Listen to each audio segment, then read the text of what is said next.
Hey guys, आप सभी का स्वागत है मेरे YouTube channel best of education में। तो आज हम क्लास 12th की जो बायोलॉजी और उसमें हम देखेंगे जीव विज्ञान। पहला चैप्टर है जो कि जीवों में जनन। उसका बहुत सारे हम महत्वपूर्ण क्वेश्चन जो वस्तुनिष्ठ है उसको हम लेकर आए हैं, इस वीडियो में बात करेंगे। तो आप इस वीडियो को ज़्यादा से ज़्यादा देखें और लाइक करें, शेयर करें। कम से कम ये 20 या 25 मिनट का ये वीडियो होगा जिसमें हम लोग 32 या 31 क्वेश्चंस होंगे ऑब्जेक्टिव्स, उसी को हम देखेंगे। तो आइए सबसे पहले हम देखेंगे कि जीवों में जनन की उत्पत्ति कैसे होती है।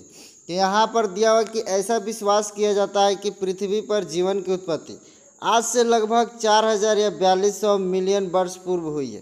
यानी पृथ्वी पर ऐसा कहा जाता है कि 4000 या 4200 मिलियन वर्ष पहले जीवन की उत्पत्ति आदि सागर में सर्वप्रथम देखी गई थी। करें कि उस समय से अब तक के अनेक किस्मों के जंतुओं तथा पौधों को हम जानते हैं और वर्तमान में पृथ्वी पर वास करने वाले जीवों की कुल संख्या का तो हम अनुमान नहीं लगा सकते, लेकिन वैज्ञानिकों का अनुमान है कि वर्तमान में पृथ्वी पर जीवों की वास्तविक किस्में लगभग 3 करोड़ है। ये सभी किस्में एक दूसरे से संरचना, स्वभाव एवं कार्यकी में भिन्न होती है, परंतु इन सभी जीवों में कुछ समानताएं भी होती है। जैसे कि जीवों का शरीर कोशिकाओं से निर्मित है, सभी जीवों को ऊर्जा की आवश्यकता होती है। इनमें वंशागति के लिए आनुवांशिक पदार्थ पाया जाता है। वृद्धि का गुण, जनन का गुण, अर्थात सभी जीव अपने जीवन काल को व्यतीत होने से पहले अपने जैसी संतान उत्पन्न करने की क्षमता रखते हैं। तो ये रहा हमारा जीवों में जनन की कुछ इंट्रोडक्शन। तो आइए अब देखते हैं कि जीवन अवधि क्या होता है। लाइफ स्पैन किसी जीव के जन्म से लेकर उसकी प्राकृतिक मृत्यु तक का समय उस जीव की जीवन अवधि यानी लाइफ स्पैन कहलाती है।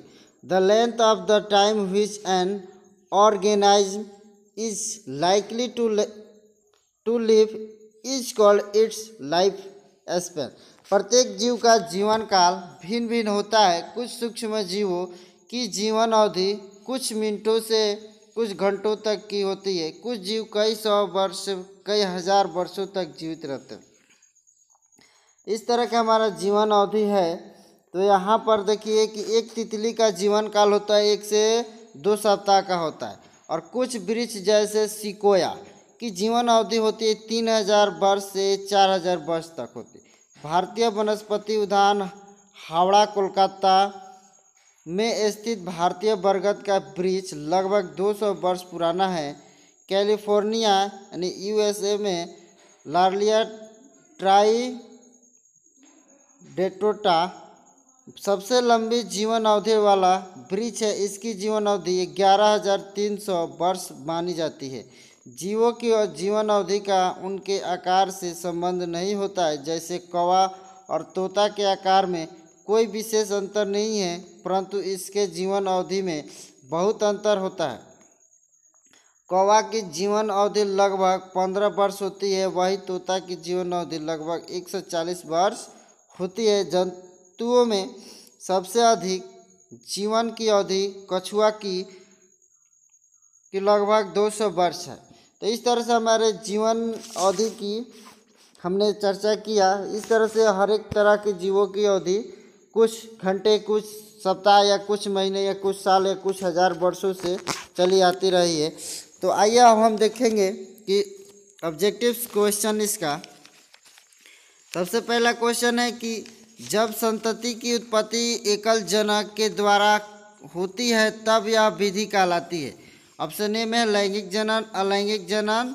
दूसरा अगला है आंतरिक निषेचन, बाहरी निषेचन। तो इसमें हम राइट आंसर इसका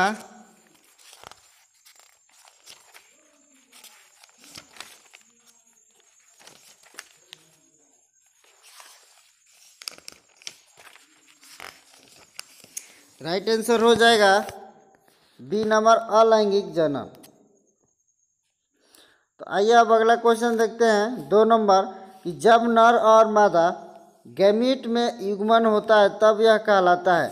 अलैंगिक जनन, लैंगिक जनन, वर्धिकाई और मुकुलन। तो इसका राइट आंसर हो जाएगा बी नंबर, यानी लैंगिक जनन। इसका राइट आंसर हो जाएगा लैंगिक जनन। फिर से तीसरा क्वेश्चन देखते हैं कि एक पुंजक क्लोन के संबंध में निम्नांकित में कौन सी है? आकारिकीय रूप से समान या आनुवंशिक रूप से समान, या हमारा है अगला कि आकारिकीय तथा आनुवंशिक रूप से समान, या इनमें से कोई नहीं। तो तीसरा का राइट आंसर हो जाएगा जो सी नंबर। इसका राइट आंसर हो जाएगा आकारिकीय तथा आनुवंशिक रूप से समान होते हैं। अगला क्वेश्चन देखेंगे, कह रहे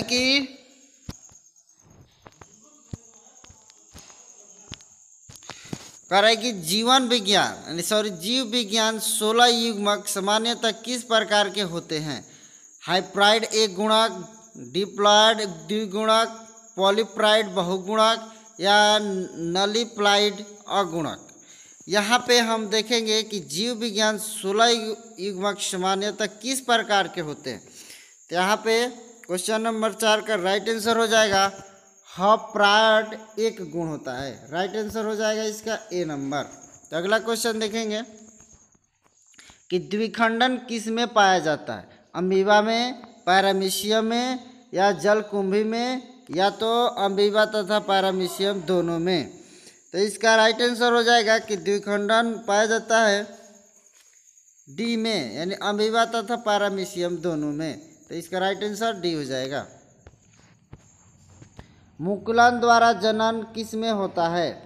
मुकुलन द्वारा जनन किस में होता है? ईस्ट में, मयूर में, पाइनस में या तो फर्न में। ये हमारे पास 4 ऑप्शन है जिसमें से मुकुलन द्वारा जनन किस में होता है। ये देखेंगे ईस्ट में, मयूर में, पाइनस में या चौथा है फर्न में। तो 6 का राइट आंसर हो जाएगा ए नंबर, ईस्ट में होता है। मुकुलन का जनन ईस्ट में होता है। अगला क्वेश्चन देखेंगे, इनमें कौन पुष्पी पौधों के जनन में काम नहीं आता है? कंद, भूस्तरी, शकर या मनुष्य। चलिए, कह रहा है क्वेश्चन 7 कि इनमें कौन पुष्पी पौधों के जनन में काम नहीं आता है? तो यहाँ पर दिया हुआ है कंद है, भूस्तरी है, शकर है या मनुष्य है। तो यहाँ पे क्वेश्चन नंबर 7 का राइट आंसर हो जाएगा डी, मनुष्य जो है वो पुष्पी पौधों का जनन में काम नहीं आता है। अगला क्वेश्चन देखेंगे, इनमें किसे बंगाल का आतंक कहा गया? जलकुंभी, अगैव, केला या अगला ऑप्शन है फ्यूनेरिया। जलकुंभी, अगैव, केला, फ्यूनेरिया। यानी क्वेश्चन है कि इनमें किसे बंगाल का आतंक कहा गया? जलकुंभी, अगैव, केला, फ्यूनेरिया। तो इसका राइट आंसर आप प्लीज़ कमेंट करके जल्दी से जल्दी बताएं कि किसे बंगाल का आतंक कहा गया है, जल्दी से जल्दी। तो क्वेश्चन नंबर 8 का राइट आंसर हो जाएगा ए नंबर, जलकुंभी को।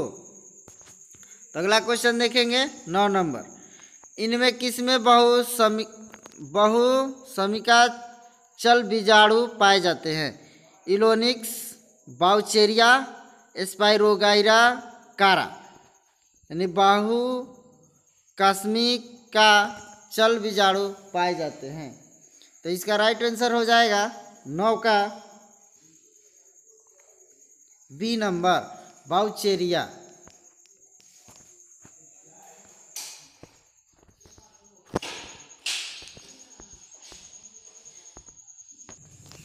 इसका राइट आंसर हो जाएगा 9 का बी, बाउचेरिया।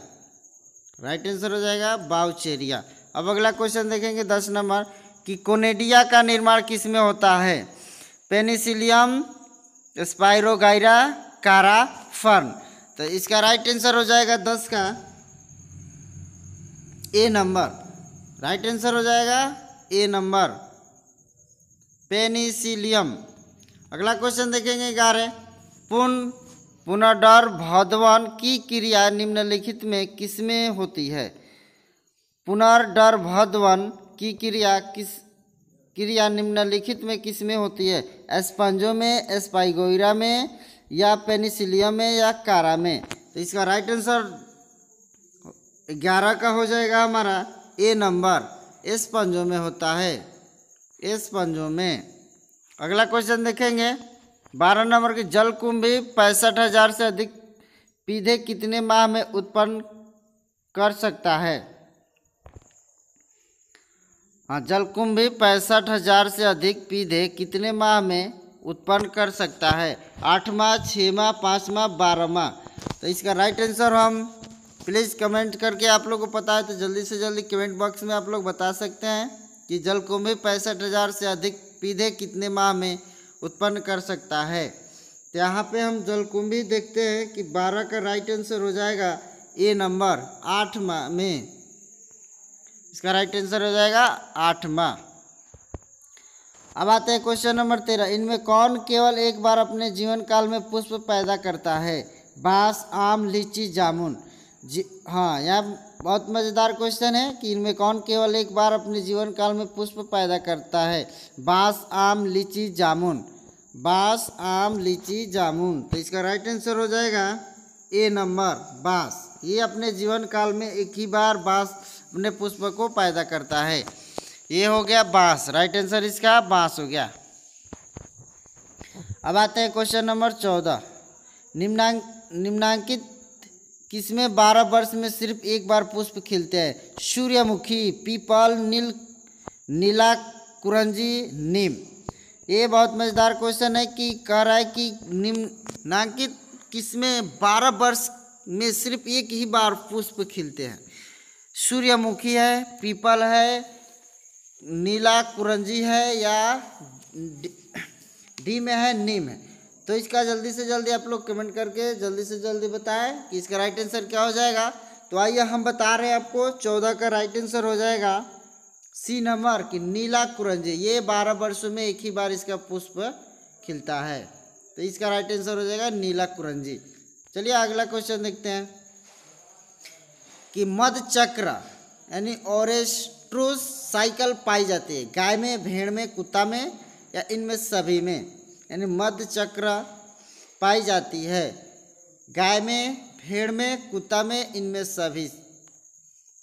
तो इसका राइट आंसर 15 का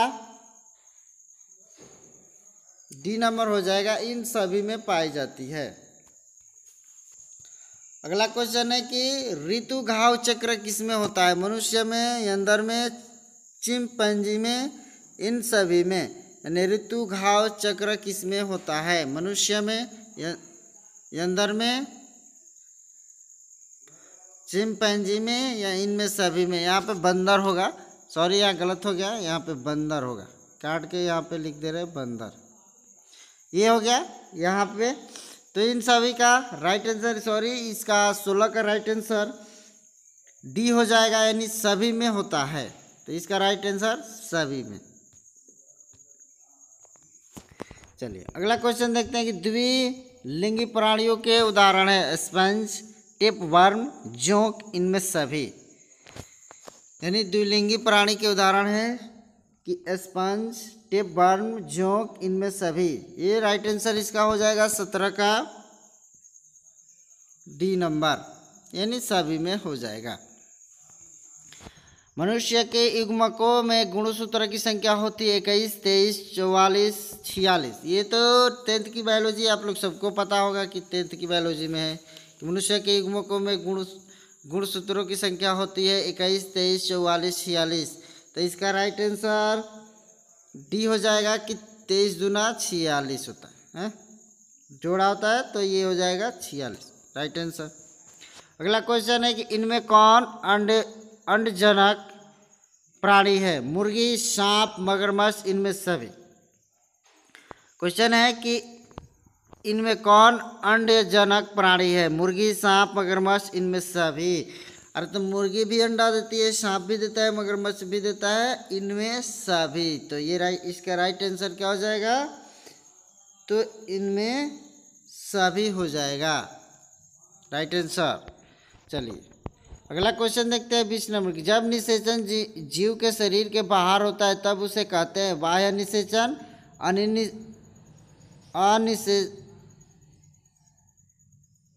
निषेचन, आंतरिक निषेचन या इनमें कोई नहीं। यहाँ पे अनिषेचक हो जाएगा, सेचक, अनिषेचक हो जाएगा। तो इसका राइट आंसर हो जाएगा, इसका राइट आंसर हो जाएगा कि हमारा इनमें एक, इसका राइट आंसर जब निषेचन जीव के शरीर के बाहर होता है तब उसे कहते हैं बाह्य निषेचन, अनिषेचक जनन या आंतरिक जनन, निषेचन या इनमें कोई नहीं। तो इसका 20 का राइट आंसर हो जाएगा ए नंबर, बाह्य निषेचन, बाह्य निषेचन। अगला क्वेश्चन देखते हैं कि इनमें कौन सा द्विगुणित है। डिप्लोइड यानी युग्मनज अंडाणु परागकण नर युग्मक। तो इसका राइट आंसर हो जाएगा ए नंबर यानी युग्मजनक। तो अगला क्वेश्चन देखते हैं कि इनमें कौन सा भाग अगुणित है। अंडाशय, परागकोश, पराग या युग्मनज। तो इसका राइट आंसर हो जाएगा 22 का सी नंबर, पराग होता है। राइट आंसर पराग हो जाएगा। तो आइए अगला क्वेश्चन देखते हैं कि अवयव में वार्षिक प्रजनन होता है बुलबुल द्वारा, शकर द्वारा, स्टोलन द्वारा या राइजोम द्वारा। यानी अवयव में वार्षिक जनन होता है, यानी अवयव एक पौधा है जिसमें हम इसमें जनन यानी कितने वर्ष यानी वर्षों पर जनन होता है, इसका कैसे हो जाएगा ये देखेंगे हम। इसका राइट आंसर हो जाएगा ए नंबर, राइट इसका होगा बुलबुल द्वारा होता है। अगला क्वेश्चन देखते हैं 24 कि सल्क कंद का उदाहरण है अदरक, दूधबास यानी दूबबास, प्याज, आलू। सल्क कंद का उदाहरण है अदरक, दूधबास या प्याज या आलू। तो 24 का राइट आंसर हो जाएगा सी नंबर, प्याज। अगला क्वेश्चन मानव रुधिर ओ वर्ग में एंटीजोन अनुपस्थित होते हैं, एंटीबॉडी अनुपस्थित होते हैं, एंटीजन उपस्थित रहते हैं या एंटीबॉडी ए उपस्थित रहते हैं। यहाँ पे मानव रुधिर ओ वर्ग में क्या क्या उपस्थित रहते हैं। तो आइए हम देखते हैं इसका राइट आंसर क्या हो जाएगा कि एंटीबॉडी ए उपस्थित रहते हैं। 25 का राइट आंसर हो जाएगा एंटीबॉडी ए उपस्थित रहते हैं यानी डी। अगला क्वेश्चन है कि निम्नलिखित में कौन सी विधि अलैंगिक प्रजनन की नहीं है। मुकुलन, लेयरिंग, बोना, दाब लगाना। मुकुलन, लेयरिंग, बोना या दाब लगाना। इसका राइट आंसर हो जाएगा 26 का सी, 26 का राइट आंसर हो जाएगा सी, राइट आंसर हो जाएगा 26 का सी, बोना। अगला क्वेश्चन कि युग्मक स्थानांतरण हो सकता है जल द्वारा, वायु द्वारा, हवा द्वारा, इन सभी द्वारा। तो 27 का राइट आंसर हो जाएगा डी यानी इन सभी द्वारा। अगला क्वेश्चन देखेंगे निम्न में से कौन सजीव प्रजक नहीं है। मुर्गी, गाय, बकरी या अगला ऑप्शन है मनुष्य। तो इसका राइट आंसर हो जाएगा 28 का ए, मुर्गी। इसका राइट आंसर हो जाएगा मुर्गी, ए नंबर। निम्नलिखित में से कौन जंतु उभयलिंग नहीं है। फीताक्रीम, केंचुआ, घरेलू मक्खी या जोंक। निम्नलिखित में से कौन जंतु उभयलिंगी नहीं है। फीताक्रीम, केंचुआ, घरेलू मक्खी या जोंक। तो इसका राइट आंसर हो जाएगा सी नंबर, घरेलू मक्खी। निम्नलिखित में ये जंतु उभयलिंगी नहीं है। अगला देखेंगे 30 नंबर कि इनमें किसमें जल माध्यम द्वारा इनमें किसमें जल्द माध्यम से निषेचन होता है, यानी निषेचन होता है? शैवाल, ब्रायोफाइटस या टेरिडोफाइटस या इन सभी का? इसका राइट आंसर हो जाएगा क्वेश्चन नंबर 30 का डी नंबर, यानी सभी में हमारे जल द्वारा निषेचन की क्रिया होता है, तो सभी राइट आंसर हो जाएगा। निम्न में से कौन उभयलिंगी पादप नहीं है? पपीता, सरसों, मक्का या गुड़हल? यानी क्वेश्चन है निम्न कौन उभयलिंगी पादप नहीं है। लास्ट क्वेश्चन है कि पपीता, सरसों, मक्का, गुड़हल, तो राइट आंसर इसका हो जाएगा पपीता। तो thanks for watching video, thanks for watching video. तो आप लोग को हम आशा करते हैं कि आप लोग को ये वीडियो अच्छा से पसंद आए, तो लाइक प्लीज़ शेयर करें। ये इसी तरह से हम इसका सीरीज एक एक करके देंगे। ये पहला चैप्टर था। दूसरा चैप्टर है कि पुष्पीय पादपों में लैंगिक जनन क्या होता है, इसके बारे में हम चर्चा करेंगे और उसका ऑब्जेक्टिव क्वेश्चन देखेंगे। तो थैंक यू, धन्यवाद।